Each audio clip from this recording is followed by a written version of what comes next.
ইবাদতের জগতে সবচেয়ে শক্তিশালী ইবাদত দান, এটা আজকে খুব ভালোভাবে অবগত হচ্ছিলাম বলে আমিও শুনছিলাম ঘর থেকে। জি, একথাই ঠিক যে ইবাদতের জগতে সবচেয়ে শক্তিশালী ইবাদত দান। সালাত আদায় করে জান্নাত পাওয়া যায়, জান্নাত কিনা যায় না। হজ করে জান্নাত পাওয়া যায়, জান্নাত কিনা যায় না, যেতে পারে। তাসবিহ তাহলিল জিকির আজকার করে জান্নাত পাওয়া যায়, যেতে পারে, কিন্তু জান্নাত কিনা যায় না। দানই এমন একটা ইবাদত যা দিয়ে জান্নাত কিনা যায়, এ কথা আল্লাহ বলেছে। যার কারণে আমরা কোরআন হাদিসের ভিত্তিতে বুঝি ইবাদতের জগতে সবচেয়ে শক্তিশালী ইবাদত হলো দান।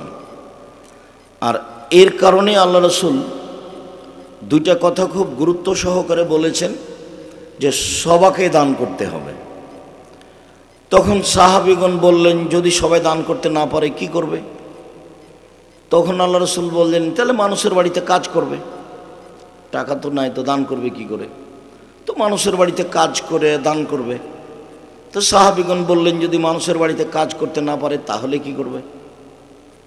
তাহলে অসহায় মানুষের সহযোগিতা করবে, বুদ্ধি পরামর্শ দিবে। তো সাহাবীগণ বলছেন, এটাও যদি না পারে তাহলে কি হবে?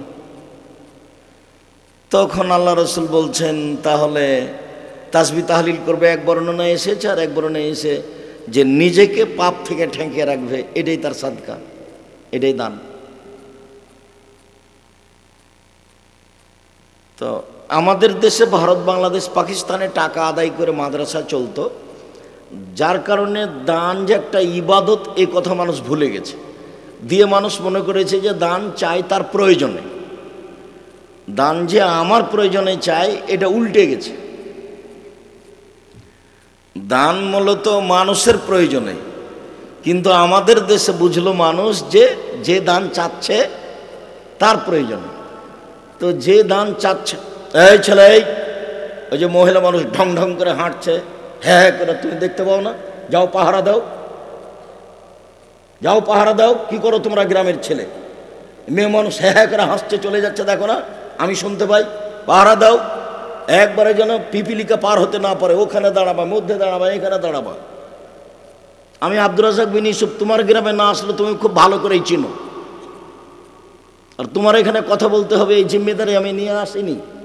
তুমি আমাকে টাকা দিবে, সে টাকা দিয়ে গাড়ি চালিয়ে যাবো বাড়ি, এ পর্যন্ত আমার হিসাব নাই। আমার জীবনে আমি কোনোদিন মানুষের 5 পয়সার হিসাব করিনি, 5 পয়সার হিসাব করিনি, ভাবিনি আমি কোনোদিন। 90 সাল থেকে মাঠে আছি, 90 সাল থেকে, 90 সাল থেকে নিয়ে এখন পর্যন্ত কোনোদিন মানুষের কাছে পথ খরচ পাথেও চেয়েছি। এটা প্রমাণ হয়ে গেলে জাতির সামনে বক্তব্য দেব না। তোমরা ডেকে নিয়ে এসে সম্মান করতে চেষ্টা করো, জীবন বাজি রেখে সম্মান চেষ্টা করবো। ওখানে দাঁড়াবা, এখানে বাহিরে দাঁড়াবা। যারা বাহিরে আছে তারা তো বুঝতে পারে না। মহিলা মানুষ এসেছে, গল্প করতে করতে, হ্যাঁ হ্যাঁ করতে করতে ঢং ঢং করে এসেছে, আবার চলে যাচ্ছে। কেন যাচ্ছে? তার স্বামী নাই, এই জন্য যাচ্ছে। কেন যাচ্ছে? স্বামী যা আছে, ও কা পুরুষ, ওকে দিয়ে কি করবে না? বাপ নাই সেজন্য যাচ্ছে। তো বাপ তো আমি বলিনি, ওটার চাচা, আমি কথা বলেছি, ওর তার সৎ বাপ। সৎ বাপ যার কারণে জিম্মেদারি পালন করানো, তো যাবেই। ওর মা নাই, তার কারণে এভাবে যাচ্ছে। ওর মা তো নাই, ওর মা যেটা ও বলছে ওটা তোর মা না, ওটার খালা, ওর সৎ মা। মা তো মা হয়, যার গতি বিধি নিয়ম নীতি মা। এ তো বহুদিন বলেছি, মা হলে 4টে জিনিস লাগে। বুখারী মুসলিমের হাদিস, মা হলে 4টে জিনিস লাগে। 1, মা মেয়েকে বিদ্যা শিখাবে। 2, মা মেয়েকে শিষ্টাচার শিখাবে। বুখারী মুসলিমের হাদিস। তো হ্যাঁ করে হাসচার চলে যাচ্ছে, এটা কোন শিষ্টাচার? 3, মা হচ্ছে যে মেয়েকে সাজগোজ করে, মাথার চুল চিরুনি করে পরিপাট করে রাখবে। 4, মা হচ্ছে মেয়েকে পাহারা দিবে।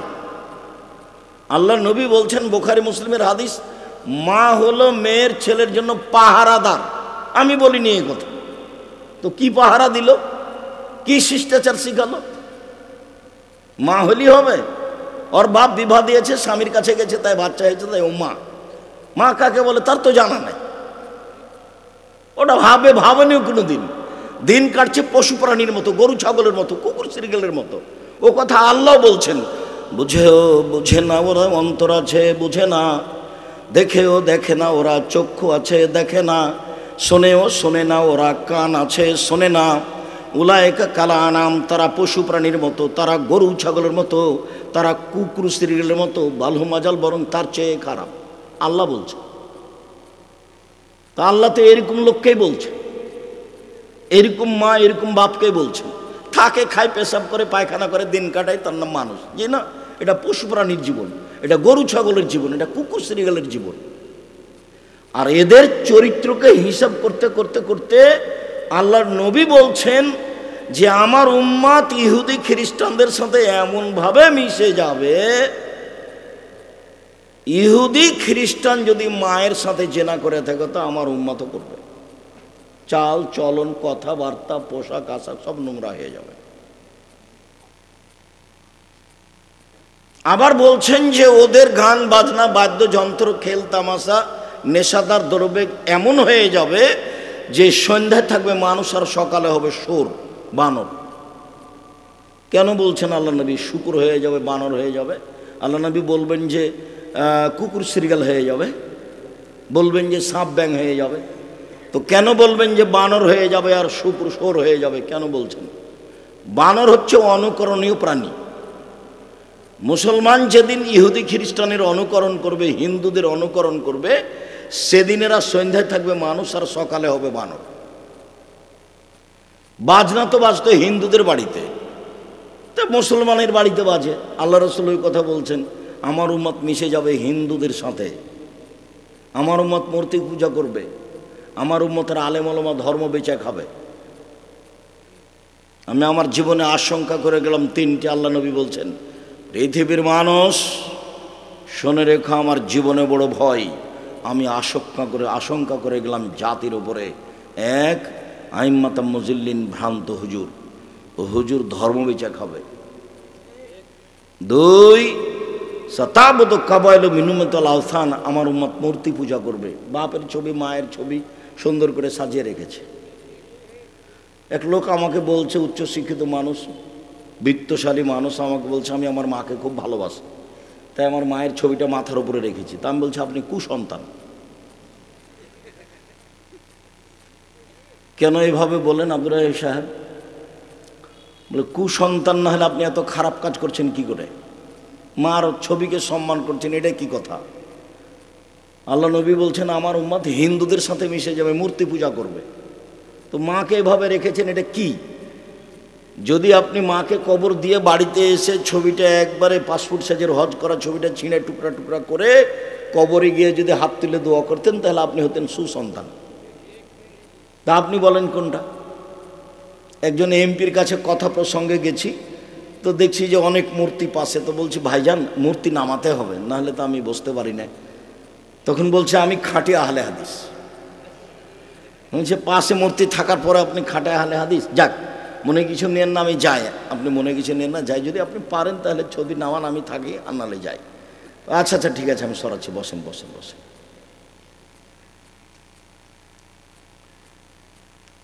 সম্মানিত দিনী ভাই বোন, আফসোস করে আল্লাহ রাসূলের কথা বলছেন। তো সন্ধ্যায় থাকবে মানুষ, সকালে হবে বানর। কেন? যখন এরা ইহুদি খ্রিস্টান হিন্দুদের কি করবে? অনুসরণ করবে, অনুকরণ করবে। অনুকরণ করে কোন প্রাণী? বানর। তারপরে বলছেন সোর হয়ে যাবে শুকুর। তো মানুষ শুকুর সোর হবে কেন? অনুভূতিহীন প্রাণী পৃথিবীতে একটাই, সেটা হলো শুকুর সোর। কোনো প্রকার অনুভূতি নাই। গরুর অনুভূতি আছে। এখানে একটা গরু জবাই করেছেন, আর একটা গরু নিয়ে আসেন, টেনে নিয়ে আসতে পারবেন না ওখানে। দেখেননি এটা? আমার কথা বুঝতে পারলেন কি? আর এটা এখানে আছে গোবর, গোবরের ওখানে ঘাস উঁচা হয়ে আছে, ওই ঘাস গরু খাবে না। তার মানে তার অনুভূতি আছে। পৃথিবীতে একটা প্রাণী আছে, তার নাম শুকুর সোর। কোনো অনুভূতি নেই। যেদিন মুসলমানের কোনো অনুভূতি থাকবে না, একসাথে বসে ছেলে মেয়ে জামাই মা বাপ টিভি দেখছে, বিশাল টিভি, ল্যাংটা মেয়ে আসছে, সবাই বসে আছে, জামাই বসে আছে, বেটি বসে আছে, শ্বশুর আছে, শাশুড়ি আছে, সবাই বসে আছে। এরা এখন কুকুর শ্রীগাল, এরা পশু প্রাণী। তখন এদের অনুভূতি আর নেই। ও সন্ধ্যা থাকবে মানুষ, সকালে হবে সোর। বুখারী মুসলিমের হাদিস। হবেই। সম্মানিত দিনী ভাই বোন, রাসূল সাল্লাল্লাহু আলাইহি সাল্লাম বললেন মা হলে চারটে জিনিস লাগে। এক, মা মেয়েকে বিদ্যা শিখাবে। কি বিদ্যা শিখালো যে ল্যাংটা হয়ে গেল, ভুরু তুলে চিকন করলো? কি বিদ্যা শিখালো? কি বিদ্যা শিখালো যে মাথার চুল ছোট করলো ইহুদি খ্রিস্টানের মতন? কি বিদ্যা শিখালো যে মেয়ে একবারে পরে আছে, স্কিন পায়জামা পরে আছে? কি বিদ্যা ওটা? ওটা আবার কোন বিদ্যা? রবি ঠাকুরের গান সবাই বলছে, ও আমার ওমা তোমার আকাশ তোমার বাতাস। ঠাকুর বলল, ও কালিমা তোমার আকাশ, ও কালিমা তোমার বাতাস। বাঙালি ছেলে মেয়ে ঘুম থেকে উঠে বলছে ওমা তোমার আকাশ, ওমা তোমার বাতাস। আরে রবি ঠাকুর পৃথিবীতে মুসলমানের সবচেয়ে বড় শত্রু। রবি ঠাকুর ঢাকা বিশ্ববিদ্যালয়ের শত্রু, রবি ঠাকুর বাঙালিদের শত্রু, রবি ঠাকুর সবচেয়ে বড় ইংরেজদের বড় দালাল। ইংরেজদের হাতে যখন আমরা মহিলা পুরুষ নির্যাতিত, আমাদের মা চাচি খালা ফুপুরা, তখন রবি ঠাকুর লন্ডনে বসবাস করে। এই দালাল রবি ঠাকুরের গান সকালে উঠে ছেলে মেয়ে বলে ওমা তোমার আকাশ, ওমা তোমার বাতাস। আমি বললাম তোর বাপের আকাশ? তো আজকের নতুন কথা নেই, 30 বছর থেকে বলছি, 90 সাল থেকে মাঠে আছে। আপনার চলে, আমার চলে না, আমার ছেলে মেয়ে বলে না এগুলো। আপনার চলছে, কিভাবে চলছে তা আমি জানি না, তবে চলার কথা নয়। দেখেন একটা বই পাবেন, পড়া যখন যাবেন তখন দেখেন আছে কিনা। বইয়ের নাম হলো শিক্ষা বনাম জাহেলিয়াত। আপাতত 1 থেকে 10 পর্যন্ত না করা হয়েছে, এটা বিদ্যা নয়। তারপর বলা হয়েছে কেন এই নির্যাতন, কি তার প্রতিকার। তারপর বেগম রোকেয়া তো লিখেছে যে অবরোধবাসিনী, তো লিখা হলো এখন কেন হবো অবরোধবাসিনী। বেগম রোকেয়া তো মুসলমানের পর্দা, মহিলাদের পর্দাকে কবর দিয়ে গেছে, কথায় কথায় নিন্দা করেছে। আপনি দেখেন, আমি জানি না এই বই পড়েছেন কি না, অবরোধবাসিনী। 1 মিনিট, আপনাদের ট্রেন স্টেশন যেটা সবচেয়ে বড়, সেখানে একটু কথা বলে আমি আলোচনায় চলে আসি। সেটা হলো কথার কথা, টাঙ্গাইল জেলার কিছু পরহেজগার মহিলা হজ করতে যাবে, তো ট্রেন স্টেশনে গেছে। তো এখন বলছে তার শ্বশুরকে বা স্বামীকে বা দেওর ভাসুরকে যে আমরা তো বেশি পর্দা করি, তো তোমরা একটু আমাদের গায়ের উপর একটা চাদর বড় দিয়ে ঢেকে রাখো আমাদেরকে। তো ওভাবে ঢেকে রেখেছে। এখন স্টেশন মাস্টার বিকালে যাচ্ছে যে দেখি প্ল্যাটফর্মে কিছু পড়ে আছে নাকি, তো দেখছে কতগুলো বস্তা, মানে ঢাকা আছে যে বস্তার মতো লাগছে। তখন পাঁদের লাথি মেরে দেখাচ্ছে, এগুলো কিসের বস্তা গো, এগুলো কিসের বস্তা। বেগম রোকেয়া দেখাচ্ছে, মহিলাগুলোকে কি করে দেখাচ্ছে, বস্তা লাথি মেরে দেখাচ্ছে। বেগম রোকেয়া, আপনাকে ভালো লাগে, আমাকে কোনোদিন ভালো লাগেনি, ও কবর দিয়ে গেছে আমাকে। আপনাকে কেন ভালো লাগে, আপনি পড়াশোনা জানেন না এই জন্য। তো আমি তো বলেছি 90 সাল থেকে, 1971 সাল থেকে না এখন পর্যন্ত কোনো শিক্ষিত মানুষ শিক্ষামন্ত্রী হয়নি। দল দিয়ে কি করবেন আপনি? দল দিয়ে তো জাতির টাকা পয়সা লুটে খাচ্ছেন। কে কাকে চিনে না, সবাই সবকে চিনে। দেশের উন্নয়নের নাম দিয়ে কোটি কোটি টাকা লুটে খায় যারা। আব্দুল্লাহর বক্তব্য আপনারা শোনেন, এদের মধ্যে কারোর ন্যায়পরায়ণতা নেই, এরা কেউ বিশ্বস্ত মানুষ নেই। জাতির কি করবে? ওর জন্মই মিথ্যার ওপরে, ওর জন্মই প্রতারণার, জাতির কি করবে ও? আর এই তো নির্বাচন পদ্ধতি তো খ্রিস্টান আব্রাহাম লিঙ্কনের পদ্ধতি। এটা হলো ইলেকশন, এটাতে মুচিও নেতা হবে, চোরও নেতা হবে। উমর রাদিয়াল্লাহু তাআলা যেটা বললেন সেটা হলো সিলেকশন, জ্ঞানীগুণী বসে এক জায়গাতে নেতা নির্বাচন হবে। তো ইলেকশন দিয়ে আপনি একটা ন্যায়পরায়ণ নেতা বের করবেন, তার নাম হলো উমর, এটা হলো সিলেকশন দিয়ে হতে পারে, মানে পদ্ধতি উল্টা। ঠাকুর বলল ওমর তোমার আকাশ তোমার, আরে ঠাকুর বলছে ও কালিমা তোমার আকাশ, ও কালিমা তোমার বাতাস। সারা বাঙালি পুরুষ নারী সবাই বলছে ও কালিমা তোমার আকাশ, ও কালিমা তোমার বাতাস। আমি তো কোনোদিন বলিনি। সম্মানিত দিনী ভাই বোন, মা কাকে বলে? মাই তো বুঝলো না যে আমি কি দিয়ে মা। সৎ মা, সৎ মার বাস্তবতা বুঝেন না। এই যে দেখেন সৎ মা দেখাচ্ছি। ওই ঘর থেকে তার নিজের পেটের মেয়ে এসেছে, ও বসে আছে এখানে। তখন বলছে আম্মু আসো আসো, আম্মু বসো, আম্মু কি খেয়েছো, আম্মু খেয়েছো।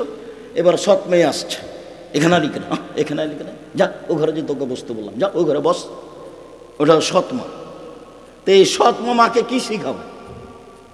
কিন্তু সৎ মা হ্যাঁ করে হেঁটে চলে যাচ্ছে, ওটা ওর মা, সৎ মা। আঙ্গুলের নখ দেখেন, নখ বড় আছে, নেইল পালিশ দেওয়া আছে। ও তো ইহুদি খ্রিস্টানদের পতিতালয়ের মেয়েদের কাজ। নখে নেইল পালিশ দেওয়া, নখ বড় রাখা কার কাজ? ইহুদি খ্রিস্টানদের পতিতালয়ের মেয়েদের কাজ। তো ওটার মা, ওকে খালা বলবে না তো মা বলবে কেমনে? ওকে সৎ মা বলে ডাকবে। যেই মায়ের মেয়ের নখ বড় আছে, নখে নেইল পালিশ আছে, সেই মেয়ে যদি মাকে মা বলে ডাকে তো অন্যায় হবে এটা। ওকে সৎ মা বলবে। তো মায়ের দায়িত্ব পালন করেনি। দায়িত্ব কি জিনিস তার জানাও নাই। বাপও দায়িত্ব পালন করে না। আল্লাহর নবী বললেন যে 3টে মেয়েকে যদি লালন পালন করে তাহলে মেয়ে 3টে বিচারের মাঠে তার জন্য অন্তরাল হয়ে যাবে। মানে ওইদিকে থাকবে জাহান্নাম, এদিকে থাকবে বাপ, আর মেয়েরা মধ্যে থাকবে। আল্লাহকে বলবে যে আমার আব্বাকে আগে জান্নাতে দিতে হবে, তারপরে কোনো কথা। এই যে বেঁকে গেলাম, আগে দেন আমার আব্বাকে জান্নাতে, তারপরে কোনো কথা। 3টে মেয়েকে লালন পালন করবে। তো লালন পালন কিভাবে? তখন আল্লাহ রসুল বলছেন, এক আল্লাহ মাহন্না, তাকে বিদ্যা শিখিয়ে দিল, ঘুরেটা তো ওটাই আসলো। 2 আদ্দা বাহন্না, মেয়েকে শিষ্টাচার শিখিয়ে দিল, তাহলে ঘুরে তো ওটাই আসলো। 3 আহসানা ইলাইহিন্না, মেয়ের সাথে ভালো আচরণ করলো, খাস্টা মেষ্টা করলো না, সৎ মেয়ের সাথে যেমন করে তেমন করলো না, ভালো করলো। তখন এ মেয়ে 3টাকে হয়ে যাবে, অন্তরাল হয়ে যাবে। 10টা ছেলে যদি মাস্টার ডিগ্রি পাস করান, এক নেকি হবে না। তো করাবেন কেন? জন্ম দিয়েছেন এই জন্য। জিম্মেদারি পালন করবেন, জন্মের সাথে সাথে তাহানিক করবেন, 7 দিনে দিনে আকিকা দিবেন, দিতেই হবে ভিক্ষা করে হলেও। এ তো কুরবানি নয় যে দিলে ভালো, না দিলেও হলো। ভিক্ষা করে হলো আকিকা দিতে হবে, 7 দিনের দিনই দিতে হবে। 14 দিনে চলে না, 21 দিনে চলে না, জীবনে একদিন চলে না। হুজুরে বলেছে, বলুক হুজুরে, আমি বলিনি কোনোদিন। 7 দিনের দিনই দিতে হবে। কানা হোক, ন্যাংরা হোক, খোড়া হোক, যেটাই হোক না কেন, ছাগল ছাগি, ভেড়া ভেড়ি, দুম্বা দুমি, বাপের জিম্মেদারি। খাতনা দিতে হবে, কোনো অনুষ্ঠান নেই। আকিকার আপনি অনুষ্ঠান খাওয়াতে পারেন মানুষজনকে, নিজে খাবেন। আকিকার গোস্ত বাপ মাই খাবে, আকিকার গোস্ত বাপ মাই খাবে, দাদা দাদি খাবে। তো বলছে আকিকার গোস্ত বলে বাপ মাকে খাওয়া হয় না। বাড়ি কোথায় বলে ইয়েতে আপনার গাজীপুর। কী ব্যাপার, গাছ টাছ এখনো জঙ্গল হয়ে আছে নাকি? মানুষজন যেতে পারে না? কি দিয়ে বুঝলেন যে বাপ মা খেতে পাবে না? বাপ মাই খাবে আকিকার গোস্ত, দাদা দাদি খাবে। ভালো লাগলে পাড়া প্রতিবেশীকে দিবে, দিয়ে খাওয়া ভালো, সেই জন্য। এটা কুরবানির গোস্ত নয় যে দিতে বাধ্য। কুরবানির গোস্ত নেকির জন্য আল্লাহ বলছেন ওকে দিতে হবে, ফকির মিসকিনকে দিতে হবে, আপনি দিতে বাধ্য। আর আকিকার গোস্ত নিজের গোস্ত। 7 দিনের দিন মাথা নেড়ে করতে হবে, নাম রাখতে হবে, মাথার চুল সমপরিমাণ রূপা হিসাব করে দান করতে হবে। এগুলো বাপের জিম্মেদারি। ছেলেকে পড়াশোনা শিখাবে, এক নেকি হোক আর না হোক জিম্মেদারি পালন করবে। নেকি তো সব মেয়ের ব্যাপারে, নেকি সব মেয়ের ব্যাপারে। তো মেয়েকে কি শিখালো? কেন হ্যাঁ হ্যাঁ করে হাসছে আর হাঁটছে? কেন হাসছে আর যাচ্ছে? কি শিখালো? ও বাপ, ও সৎ বাপ, ও মা, ও সৎ মা। পশু প্রাণীর মতো দিন কাটে, গরু ছাগলের মতো। আপনি সভ্য বলেছেন, আমি আব্দুর রাজ্জাক বিন ইউসুফ জীবনে সভ্য বলিনি। যারা একসাথে বসে টিভি দেখে, যারা এইভাবে ছেলে মেয়েকে রাস্তায় ঘুরায়, নগ্ন পোশাকে মেয়ে চলে, স্কিন পায়জামা পরে থাকে, বাপ মাথায় টুপি থাকে, এইকে যদি আমি অশিক্ষিত প্রমাণ করতে না পারি, পশু প্রাণীর মতো যদি প্রমাণ করতে না পারি, এদেরকে যদি বন্য অসভ্য বর্বর প্রমাণ করতে না পারি, আমি আব্দুর রাজ্জাক বিন ইউসুফ আজকে টাঙ্গাইলের শেষ অংশে বক্তব্য শেষ করলাম, জিন্দেগিতে বক্তব্য দিব না। আর এই কথা বলে আসছি 90 সাল থেকে, মানে 35 বছর চলছে। 90 সাল থেকে না আমি আপনার সাথে আছি, আপনার কল্যাণের জন্যই। সম্মানিত দিনী ভাই বোন, কথা আবারও ফিরে যায়, যে যেখানে আছেন ভদ্রতা বজায় রেখে, গল্প গুজব না করে, বসে হোক দাঁড়িয়ে হোক, কিছু সময় আপনি বক্তব্য শুনুন। ঐকান্তিকভাবে আপনার কাছে এটাই কামনা করি। আর আপনার জন্যই আমি এসেছি, আপনার জন্যই অপেক্ষা করছি আমি। দান এই কারণে বাতিল হয়ে যায়, এ কথাই ঠিক।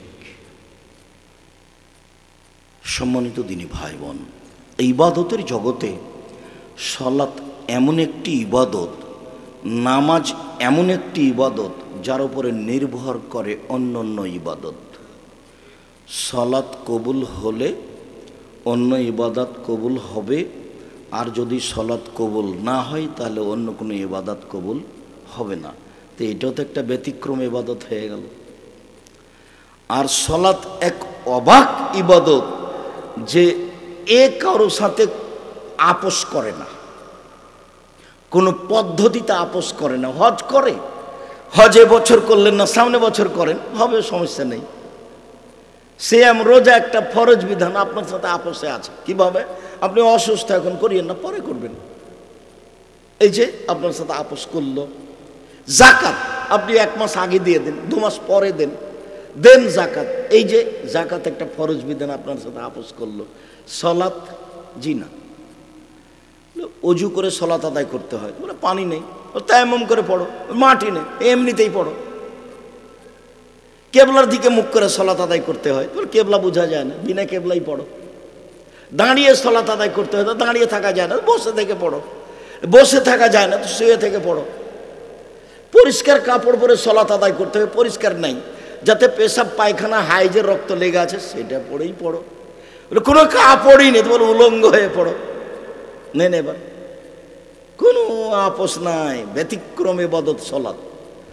বলছে হুজুর আমার আব্বা মারা গেছে, তো 3 ওয়াক্ত সালাত কাজা হয়ে গেছে। ও আচ্ছা, তোমার আব্বা 3 ওয়াক্ত সালাত কাজা হয়ে গেছে, তাহলে 5 5 5 1,500 টাকা জরিমানা দাও, আমি জানাজা করে দিই।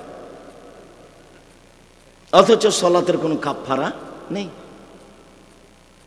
এই টাকা দিয়েও জানাজা করে নিয়ে চলে গেল। তো যার ঋণ আছে তারও জানাজা হুজুর করছে। তা আল্লাহ নবী বলেছেন যে হুজুর ধর্ম বেচে খাওয়ায়। আল্লাহ নবী বলছেন যার ঋণ আছে তার জানাজা নেই। ও তো তার বোকামি মাথায় চেপেছে, ব্যাংকে লোন নিয়ে ব্যবসা শুরু করেছে। আমি তো লোন নিয়ে ব্যবসা করতে বলিনি, আমি যে পরামর্শ দিয়েছি 35 বছর থেকে, সেটা হলো চকলেট, লোনই লাগবে না। তারপরে কলা, তারপরে কাপড়, মোটামুটি একটা ভালো পর্যায়ে যেতে 30 বছর সময় লাগবে। তো আপনি এখন ব্যাংক থেকে টাকা উঠে কলকাতায় হিরোইন কিনলেন, ঢাকায় বিক্রি করলেন, এই ব্যবসার কথা তো আমি কোনোদিন বলিনি। 47 না 97,000 কোটি টাকা জনৈক ব্যক্তি, যে ব্যক্তি নৌকায় ধরা পড়ল, তো টাকা তো তাহলে এর নাম দেশের উন্নয়ন? জি না। পশু প্রাণীর মতো জীবন, গরু ছাগলের মতো জীবন, কুকুর শ্রীগের মতো জীবন, এ কথা আমি বলিনি, আল্লাহ বলছে। আপনি যদি এ কথায় কষ্ট পান, আমার কিছু করার নেই। পশু প্রাণীর মতো জীবন, গরু ছাগলের মতো জীবন, কুকুর শ্রীগের মতো জীবন আল্লাহ বলছে। আমি গরিব মানুষ, তাতে কি আছে? 5 ওয়াক্ত সালাত আদায় করবো, মানুষের বাড়িতে দিন মজুরি করে খাবো, এসার সালাত আদায় করে ঘুমিয়ে যাবো। সহজ পথ জীবনে। 1 5 ওয়াক্ত সালাত, 2 হালাল রুজি, 3 একটু কোরআন তেলাওয়াত প্রত্যেক দিন, 4 আড্ডা না পিটা। 2 জন যেখানে বসে আছে সেখানে বসবো না। আড্ডা পিটা চিরদিনের জন্য হারাম। আপনি 5 ওয়াক্ত সালাত আদায় করেন, এসার সালাত আদায় করে গিয়ে দোকানে বসে মাথায় টুপি দিয়ে বসে আছেন, আর ল্যাংটা মেয়ে নাচছে, আর আপনি তাকিয়ে আছেন, তখন আপনি ভালো মানুষ? আপনাকেই যদি জিজ্ঞাসা করা হয় যে আপনি ভালো মানুষ, তা আপনার একটু সেই তো কি করি, আসলে বাড়ি যেতে মন জেনে বসে আছি সেই জন্য একটা কিছু বলবে, তার মানে ওইও ভালো মানুষ নয়। জাবের বলছেন যে আমি আল্লাহর নবীকে জিজ্ঞাসা করলাম, আল্লাহর নবী, হঠাৎ যদি কোনো মহিলার উপরে চোখ পড়ে যায় তাহলে কি করবো? এটা জিজ্ঞাসা। জাবের রাদিয়াল্লাহু তাআলা একজন বিশিষ্ট সাহাবী, উনি বলছেন আল্লাহর নবী, হঠাৎ যদি কোনো মহিলার উপরে চোখ পড়ে যায় তাহলে কি করব? তাহলে দেখেন তো আল্লাহ নবী কি বলছেন। উনি বলছেন ফা আমারানি, আল্লাহ নবী আমাকে আদেশ করলেন, আন আশরেফা বাসারি, যে আমার মুখটা এভাবে ফিরিয়ে নেব।